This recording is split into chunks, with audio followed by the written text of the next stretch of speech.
Hello friends, welcome back to English with Asha ma'am. आज के video में हम एक पैराग्राफ की रीडिंग करेंगे और इस पैराग्राफ की हेडिंग है टुडेज यूथ एंड स्ट्रेस। तो ये आजकल का ही टॉपिक है, करंट टॉपिक है। टुडेज यूथ, आजकल के युवा, एंड स्ट्रेस और तनाव, मतलब आजकल के जो युवा पीढ़ी है और उनमें बढ़ता हुआ तनाव, उसके बारे में ये पूरा का पूरा टॉपिक है। तो आपको जानकारी मिलेगी टॉपिक के बारे में। उसके अलावा जो भी न्यू वोकैबलरी है और उसका मीनिंग, प्रोनाउंसिएशन, ये भी सीखने के लिए मिलेगा। आइए शुरू करते हैं topic. The youth today are facing unbearable pressure. The youth today, youth जो है वो युवाओं के लिए यूज़ किया गया है। तो युवा जो आजकल के हैं, आर फेसिंग, वो सामना कर रहे हैं अनबेरेबल प्रेशर।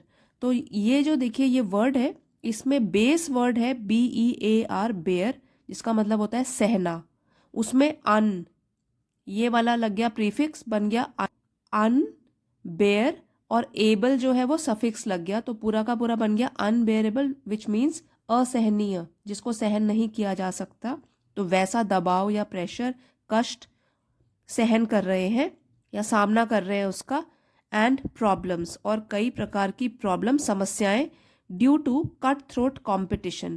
तो कॉम्पिटिशन हो गया, प्रतिस्पर्धा, होड़, प्रतियोगिता जो आपस में लगी रहती है उनकी। तो कैसी प्रतियोगिता है या कैसी प्रतिस्पर्धा शुरू हो गई है? Cut throat. इसका मतलब होता है कि बहुत ही भयंकर, फियर्स, रूथलेस। ठीक है, तो इतना ज़्यादा जब कंपटीशन बढ़ गया है, वही उसकी वजह से क्या हो रहा है, they are facing unbearable pressure. तो असहनीय दबाव उनके ऊपर हो रहा है, महसूस हो रहा है उनको, और कई समस्याएं भी इसकी वजह से। कट थ्रोट कंपटीशन, ठीक है, तो जो कि बिल्कुल रूथलेस कंपटीशन है, प्रतिस्पर्धा कैसी हो गई है, बहुत ही भयंकर। In the field of education, और किस किस फील्ड में? एजुकेशन, फिर है एम्प्लॉयमेंट, रोजगार, और रिलेशनशिप। तो रिलेशनशिप की वजह से भी प्रेशर आ रहा है। संबंध आपके, ठीक है, तो संबंध किसी के साथ भी हो सकते हैं, माता पिता के साथ, भाई बहनों के साथ, दोस्तों के साथ, टीचर्स के साथ। तो कई तरीके से संबंध की बात की गई है एम्प्लॉयमेंट, रोजगार को लेकर और एजुकेशन को लेकर। Educational problems are related to scoring high marks at school. तो हम सबसे पहले बात करते हैं एजुकेशनल प्रॉब्लम्स की, क्या प्रॉब्लम हो रही है उनको एजुकेशन की फील्ड से। तो यहाँ पे जो है एजुकेशनल प्रॉब्लम, समस्याएं जो एजुकेशन से रिलेटेड हैं, they are related to scoring highest marks, कि ज़्यादा मार्क्स आने चाहिए, हमारे स्कोर्स जो हैं वो ज़्यादा होना चाहिए एट स्कूल, स्कूल में, so as to get admission in a good college और यूनिवर्सिटी। सो एज, ताकि, टू गेट, मिलना, एडमिशन, दाखिला, इन अ गुड कॉलेज और यूनिवर्सिटी में, अच्छे कॉलेज या यूनिवर्सिटी में दाखिला मिले, तो उसके लिए हमारे पहले स्कूल में मार्क्स अच्छे होने चाहिए। तो एजुकेशनल प्रॉब्लम्स इसकी वजह से बढ़ रही हैं।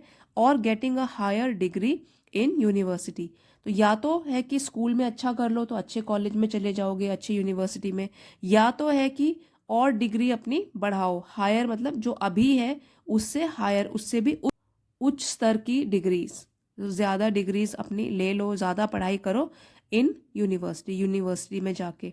The pressure is so much that students don't even have time for recreation. The pressure is so much, इतना ज़्यादा है ये दबाव, कि यहाँ पे कनेक्टर की तरह यूज़ है, कंजंक्शन की तरह, दैट, कि स्टूडेंट, छात्र, डोंट इवन हैव टाइम, उनके पास टाइम भी नहीं होता, फॉर रिक्रिएशन। नाउ रिक्रिएशन, इसका मतलब होता है मनोरंजन। तो उनके पास फ्री टाइम तो मिल ही नहीं रहा है क्योंकि कंपटीशन इतना बढ़ गया है। They do not get time to relax और enjoy with their peers. They do not get time, उनको टाइम ही नहीं मिलता रिलैक्स करने का, आराम करने का, या तो फिर टाइम बिताने का with their peers. Peers means friend circle, जो उनके साथी होते हैं। तो उनके साथ ना तो टाइम बिताने का उनको समय मिल रहा है, ना तो उनको मनोरंजन का समय मिल रहा है, रिलैक्स करने का। बस वो होड़ में लगे हुए हैं, भाग दौड़ दिन भर की, पढ़ाई, ट्यूशन और कोचिंग क्लासेस, ये सब में लगे हुए हैं। तो क्या हो रहा है इसका नतीजा, कि स्ट्रेस बढ़ रहा है।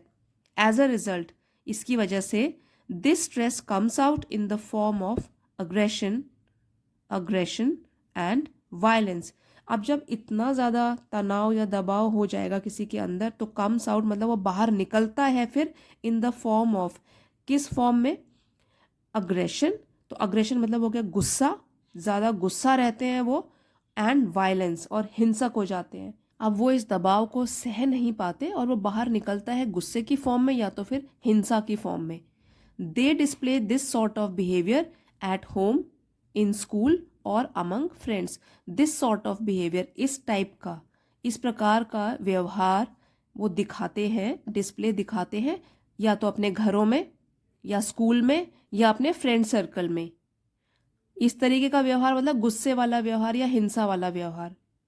Due to certain reasons and government policies, the young generation is not getting desired employment.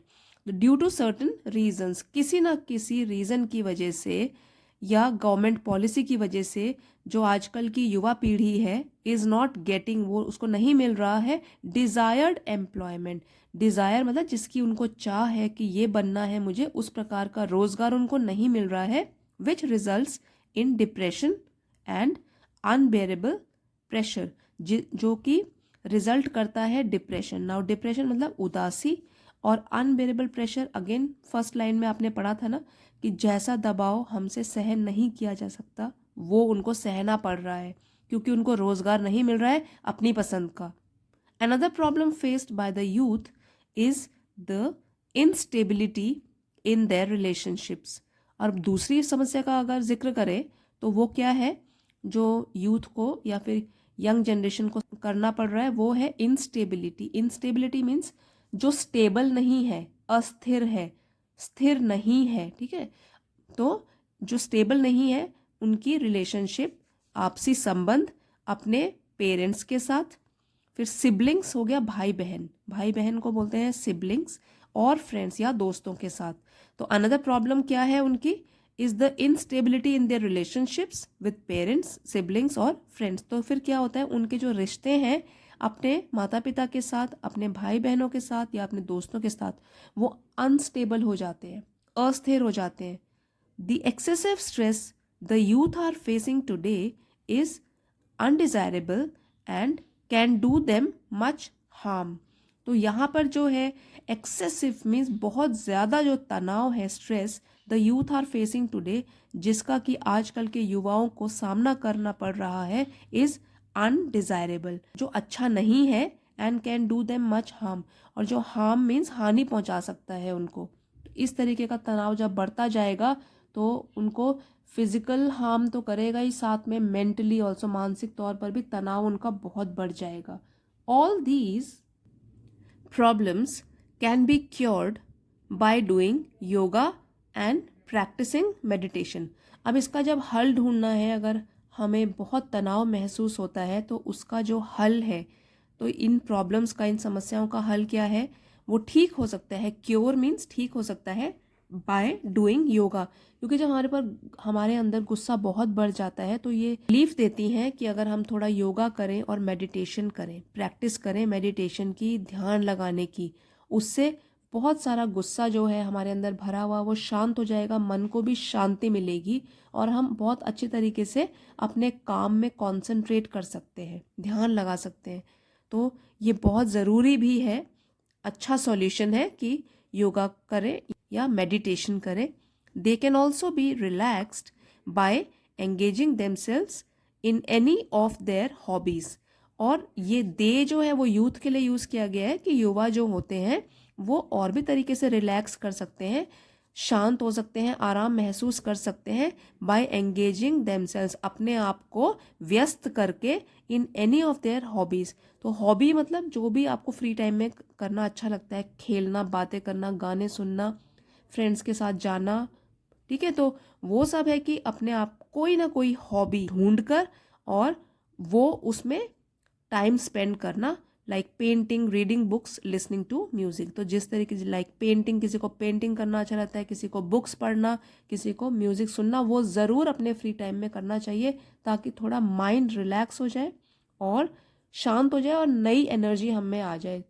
क्योंकि स्ट्रेस तो आजकल सब में ही है, चाहे बच्चों में है, बड़ों में है, सब में स्ट्रेस है। तो थोड़ा सा अपने लिए भी टाइम निकाल के और रिलैक्स करने की भी कोशिश करनी चाहिए, अपने दिमाग को relax, physically relax. I hope आपने आज के पैराग्राफ से कुछ ज़रूर सीखा होगा।